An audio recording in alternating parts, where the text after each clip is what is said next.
Today I'm going to help you play your flute in tune. Hi, I'm a music teacher and this is my life.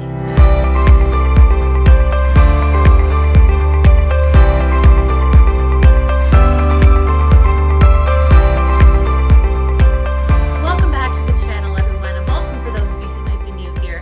As you can see, I have my flute assembled and with me, and in today's video I'm going to be telling all of you how you can help fix your own tuning on the flute so that you will sound in tune with other people you perform with. But before we get started, be sure to give this video a thumbs up, subscribe to the channel, and ring that notification bell so that you never miss another video. So for most beginner flute players, the hardest part is getting a sound out of the instrument when it's fully assembled. But if you've been playing for a while, maybe you've got the sound and you're able to play the first few notes, the next challenge is to play in tune with the other people around you, especially if you're performing in an ensemble. So today I'm going to talk about a few ways that you can tune your own flute and some of the mistakes that you can avoid.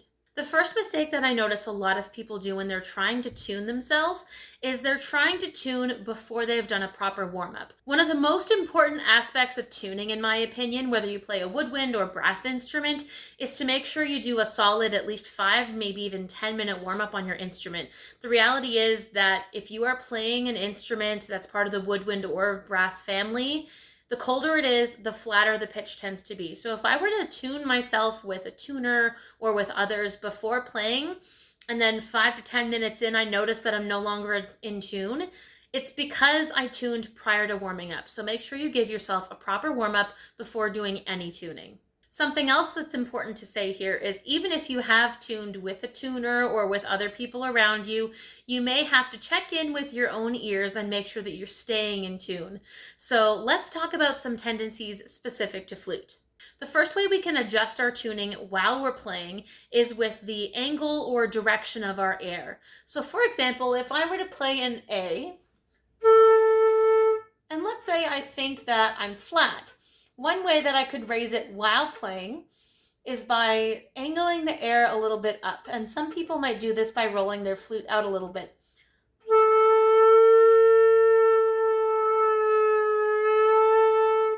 And you could see that when I angled it down, the pitch went lower. So if I think I'm sharper than the people around me, at least in the middle of a passage when I don't have time to necessarily adjust the head joint or anything, then directing my air in a different way can help mitigate some of those tuning problems. So like I said, if you point your air a little bit higher up, the pitch will go up or higher. And if you angle it down, then the pitch will go down as well. Another tendency with the flute is that in the high register, our notes tend to be sharp, and in the low register, our notes tend to go flat. One of the reasons for this is in the low register, we have to remember that we need to move our air a little bit slower, otherwise we're going to be overblowing and we get a different note entirely. Let's use the low D as an example. So I have the fingering down for a low D. If I were to play that, okay, that's a low D. If I move my air too fast, I end up getting the same sound as a middle D, even if I want the low D. So we have to move our air slowly, but it needs to be fast enough that we don't get that flat sound. So you want to make sure that you're supporting it enough. And honestly, I breathe just as deeply the same way, regardless of if I'm playing something forte or piano, or if I'm playing something high or low, because I know that with good breath support, I can get the pitch to stay in tune. Another common issue with flute is when we are drooping, and this is very common with beginners, but even if you're playing a really long piece of music and you're physically just getting tired, you have to maintain that upward posture. Now, I've never really been someone who played the flute perfectly parallel with the ceiling and the floor. So yes, the bottom of my flute tends to angle slightly down. If I step back, you can kind of see that.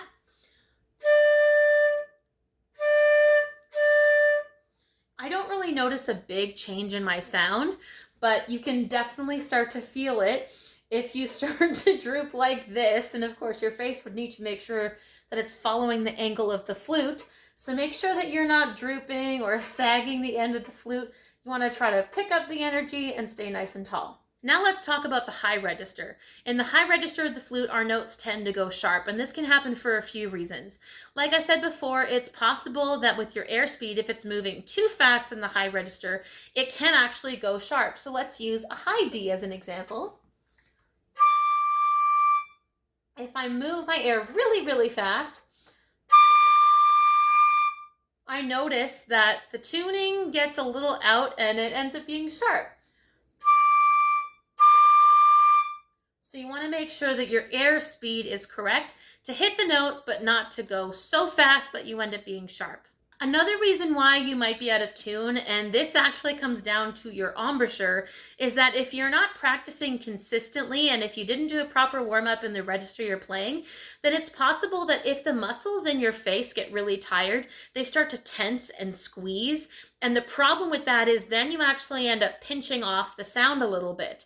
And I notice that the more I struggle, if I'm noticing that the muscles in my embouchure and my face are getting really tired, the worse the note sounds, not only the tone quality, but the tuning. So you want to make sure that you're practicing consistently leading up to a performance or as you are rehearsing with the other people in your ensemble, so that the muscles in your face maintain enough strength that they don't have to work really hard to get those high notes out. Now, if you've made it this far in the video, I'm going to give you a bonus tip that requires just your head joint and the tuning rod that comes with your flute, so I'll see you in a second. So I've gone ahead and set aside both the body and foot joint of my flute, and now I have just my head joint and my tuning rod. Now it's also going to double as your cleaning rod, but today we're focusing on this end. And you'll notice if I hold it up to the camera, there is a very little line right here. If yours is made of metal, that's totally fine, but it's going to be the same thing. So what I want to do is I want to put this into the head joint. And in an ideal situation, if you are looking down from the top of the tone hole, the line will be right in the middle. So mine's actually right in the middle, which is great. If yours is not in the middle, here are a couple of things that you can do. Both of them are going to involve unscrewing the very end of your flute. There's a little piece of cork in here, and it's in between two pieces of metal. Basically, this means that your head joint is out of tune. If the little line here is not right in the middle, it could be either too close to the end of the head joint or too close to the keys. Either way, it's out of tune. So what you want to do is you want to go ahead and, like I said before, unscrew the little metal piece that's at the very end of the flute right here. And if your line, for example, is too close to this end of the flute, then what you can do is unscrew and then push this in and then tighten it a little bit and then double check if that line is in the middle. And if it takes a little bit of adjusting, you can go ahead and do that. If you need to reduce the amount of space in here, so you're moving the line on your tuning rod from close to the end to the middle, then you unscrew and then you push it in and then you tighten a little bit and then you double check. If you've gone too far, or maybe you have the opposite problem, maybe you're someone where when you check it with the tuning rod, your tuning rod is too close to the keys. Then what you would do is you would unscrew it just a little bit so that it's not tight, and then you would actually use the tuning rod to push this up a little bit. You don't want to push it up too far though, and then what you can do is, again, you can adjust it a little bit, tighten it. And I would only recommend that you check it like this once it's tightened, because anytime you make an adjustment, you want to make sure it's tightened, and you don't want to be moving it up and down. If it's tight, make sure that you loosen it. So it's possible that if you've done all of the other things that you can do, meaning your embouchure is well set up, you're regularly practicing, your flute is warmed up, and no matter what you do, then for whatever reason you're flat or sharp, it's possible that just the head joint is out of tune. So I hope you found this video helpful. If you want to learn more about how to use a tuner, I'll leave a link in the description below, and I'll also leave it on screen, my video all about how to properly use a tuner.